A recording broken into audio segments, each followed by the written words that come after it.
But the problem with humanity is just this, that for every other creature, nature has drawn two lines. Within these two lines, they live and die. So their idea of full-fledged is hitting the ceiling of their life. But if a human being hits a ceiling, he gets frustrated and miserable because nature, this process of evolution has delivered to us to a place where there is only the bottom line, there is no top line, though some human beings are trying to breach the bottom line and go below that effort also is going on So essentially, what human life is when life was in the other forms of life that you see on the planet, nature determined a certain compulsive, instinctive ways of functioning. Once you become human, these lines have been removed. You can act consciously. That means what you call as human potential is not of any kind of measurable limit.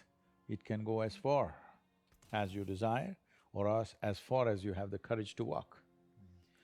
So when we say human potential, unleashing human potential, it is not about reaching the peak, it is a trajectory. Because what our life is a combination of a certain amount of time and energy. Time is rolling away for all of us at the same pace. If you sit, it rolls away, if you sleep, it rolls away, if you do something, it goes away, if you don't do anything, it goes away. You're happy or miserable, it goes away. Time is running out for all of us. So it's only the energy that you can do different things with.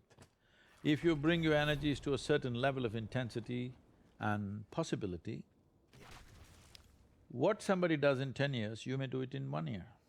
This means if you live here for 100 years, it feels like in people's impact that you have created, it feels like you lived here for 1,000 years, simply because you have managed your life energies in a certain way. So for me, a human being impactful means, how conscious have you become? This is very important. Because if you're in compulsive cycles, then your energy gets wasted in so many things. If you observe people in a day, let's take 24 hours, in that anyway most people by prescription in America they sleep for 8 hours So 8 hours means 1/3 of life is gone. In the remaining 2/3 they have to eat, they have to, shower, bathroom, this, that, all this, another 2-3 hours gone. So literally 50% of life is gone, daily basis, just for basic maintenance of this life. 50% of the time is gone in maintenance, remaining 50% what they have. If you look at every single move that they make with their body, their thought process, their emotions, you will see a whole lot of it is happening in compulsive cycles. Or in other words, if you are little sensitive to life, you will realize you are the biggest issue in your life. So this is one thing that I'm trying to do with people, that you are never the issue in your life. I'm not the issue. My thought, my emotion, my body is never the issue. My thought, my emotion, my energy and my body are my instruments of function. They are not impediments in my life. But I would say for 90% of the human beings, their own body, then the compulsions of the body, the compulsions of their thought, the compulsions of their emotions are ruling them most of the time. So when you yourself are a problem, well, you're on self-help. So how do you begin to break out of that? Like if we're all stuck in these compulsive patterns, how do you gain the consciousness that you're talking about and begin to, I don't know if the words go beyond, elevate, like how do you stop being in that endless cycle?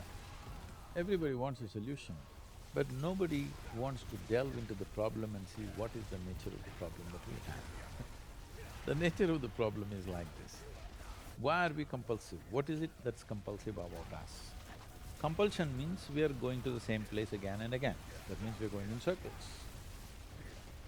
The nature of physical existence in the universe is such, whether you take an atom, an individual atom, or the cosmic space, everything that's physical is always in cyclical movement. The atoms are doing their circles,